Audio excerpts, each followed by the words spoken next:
Bismillah, Assalamualaikum warahmatullahi wabarakatuh. Alhamdulillahirabbil alamin. Wa sallallahu ala nabiyyina Muhammadin wa ala alihi wa sahbihi ajma'in. Amma ba'd. Subhanaka la ilma lana illa ma 'allamtana innaka antal alimul hakim wa la haula wa la quwwata illa billahil aliyyil azim. Sahabat yang dirahmati Allah, kita tahu bersama mukjizat yang terbesar yang didapatkan Rasulullah SAW adalah Al-Quran. Kita sepakat mukjizat terbesar dari Rasulullah adalah Al-Quran. Itu kita semuanya sepakat.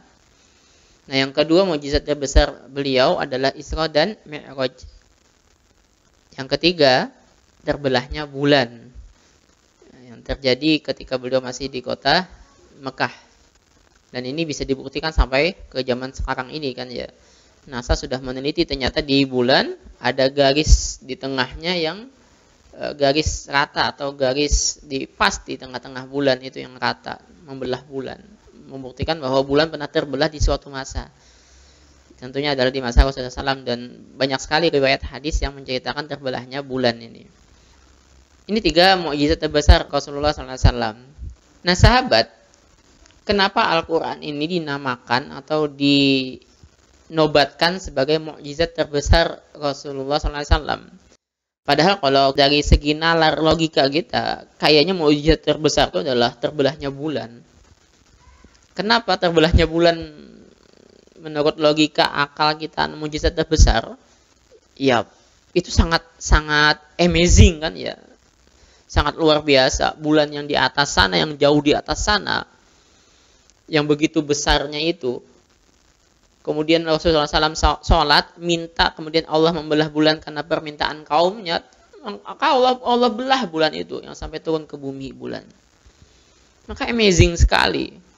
Luar biasa sekali, dahsyat sekali mukjizat itu. Tapi bukan itu mukjizat yang terbesar, tapi Al-Quran. Padahal kalau dari segi nalar, logika, Al-Quran buku setebal ini kan ya. Yang banyak sekali buku yang tebalnya seperti Al-Quran. Banyak sekali buku karangan manusia yang tebalnya seperti Al-Quran.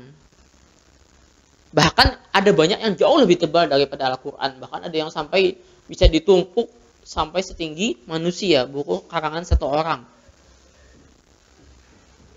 Maka kenapa Al-Quran ini dinamakan mukjizat yang terbesar? Bukan terbelahnya bulan tadi, bukan Isra Mi'raj yang hanya dialami oleh Rasulullah. Tapi turunnya Al-Quran ini yang menjadi mukjizat yang terbesar Rasulullah SAW. Ada beberapa alasan sahabat. Insya Allah pada kesempatan kali ini kita akan membahas alasan dibalik Al-Quran sebagai mukjizat yang terbesar. Nah yang pertama, karena mukjizat yang lain dari Rasulullah SAW sudah tidak ada. Tidak ada yang bisa kita rasakan langsung mukjizat itu. Sementara Al-Quran masih ada sampai hari ini, masih bisa kita rasakan mukjizat atau keberadaan Al-Quran. Mukjizat yang lain dari Rasulullah SAW dari Isra Mi'raj, kita peringati setiap tahun ceritanya, kita disampaikan kan, cuman kayak gitu aja, tapi kita nggak lihat langsung. Apalagi tadi terbelahnya bulan, atau beliau misalnya mata yang keluar bisa masuk kembali, atau susu kambing yang ada susunya kemudian bisa mengeluarkan air susu kembali, atau belum mengkabarkan berita-berita gaib yang kemudian terjadi di kemudian hari, atau beliau sampai bisa memancarkan air dari sela-sela jari tangannya. Itu mukjizat yang tinggal cerita, kita nggak ngalamin langsung mukjizat itu. Nah, tapi Al-Quran ini kekal sepanjang masa. Dari turunnya 14 abad lebih yang lalu atau 15 abad yang lalu sampai sekarang, sampai hari kiamat terjaga tuh Al-Quran. Nggak ada mukjizat para nabi dan rasul yang terjaga seperti Al-Quran ini. Semuanya nggak ada. Tongkat Nabi Musa, paling ada tinggal tongkatnya. Tapi apakah kemudian tongkat itu bisa seperti masa Nabi Musa? Enggak. Apakah bisa menjadi ular lagi? Enggak. Nggak ada yang terjaga seperti itu. Mau entahnya Nabi Soleh, nggak ada yang terjaga mukjizat-mukjizat itu. Hanya Al-Quran inilah. Maka wajar kemudian dikatakan atau dinamakan Al-Quran ini sebagai mukjizat yang terbesar. Karena dia kekal sepanjang masa. Dirasakan oleh semua orang. Bisa dirasakan oleh semua orang. Nah yang kedua, Al-Quran ini tidak bisa diganti, tidak terjamah oleh campur tangan manusia. Tidak bisa manusia mengganti, merubah isi Al-Quran. Ini hal yang amazing sekali. Karena kitab-kitab lain, kitab-kitab suci yang lain, Injil, Taurat itu gampang sekali dirubah oleh pemuka agamanya, oleh tukang cerita, atau siapa mau merubah, gampang sekali. Yang bagus tulisannya saja bisa merubah, tapi Al-Quran dari awal diturunkan sampai sekarang nggak ada perubahan sedikit pun. Nggak ada perubahan sedikit pun.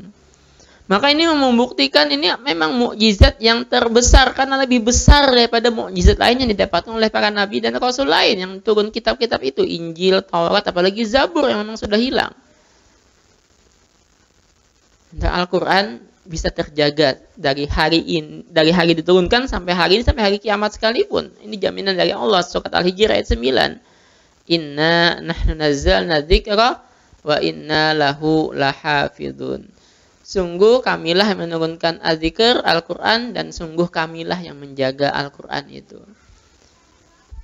Ini alasan yang kedua, sahabat. Sementara mukjizat yang lainnya, ya tinggal cerita yang bahkan bisa jadi kemudian dirubah-rubah gitu. Apalagi cerita Nabi dan Rasul yang dulu-dulu, apalagi Al-Quran nggak bisa dirubah sedikit pun, satu huruf pun nggak ada yang bisa dirubah dari kandungan isi Al-Quran ini. Nah, yang ketiga, kenapa kemudian dinamakan mukjizat yang terbesar? Karena dari masa diturunkan Al-Quran sampai sekarang nggak ada yang bisa mematahkan sedikit pun teori yang ada di dalam Al-Quran. Apa yang disampaikan Al-Quran nggak ada satu pun yang bisa mematahkan. Nggak ada ilmuwan kah namanya, cendekiawan kah namanya, pastor, pendeta, rahib, atau apakah namanya, nggak ada yang bisa mematahkan apa yang disampaikan oleh Al-Quran dari masa awal sampai sekarang. Maka luar biasa kan ya. Kalau biasanya ada buku bikinan manusia, sesuai perkembangan zaman akan ada yang mematahkan teori itu. Di masa berikutnya nanti akan dipatahkan. Di masa berikutnya lagi nanti akan dipatahkan lagi. Macam-macam teori ya, teori fisika, teori kimia, segala macam itu teori-teori. Ada banyak sekali yang mematahkan ilmuwan atau cendekiawan yang hidup di masa sesudahnya. Tapi Al-Quran nggak ada. Semua teori ini nggak ada yang bisa mematahkan. Mereka cuma bisa kadang menolak kandungan Al-Quran, isi Al-Quran, cuma berargumen saja, tapi bukan mematahkan. Ya anggap melanggar HAM lah. Tapi ternyata ketika diterapkan Al-Quran itu sebetulnya hukumnya sekalipun, misalnya hukum potong tangan, hukum kisos sekalipun, itu adalah hukum yang terbaik, memang benar. Memang benar-benar hukum yang terbaik, karena ketika diterapkan dengan sebaik-baiknya, sebenar-benarnya hukum itu, maka terjadilah keadilan. Maka terjadilah kesejahteraan yang merata.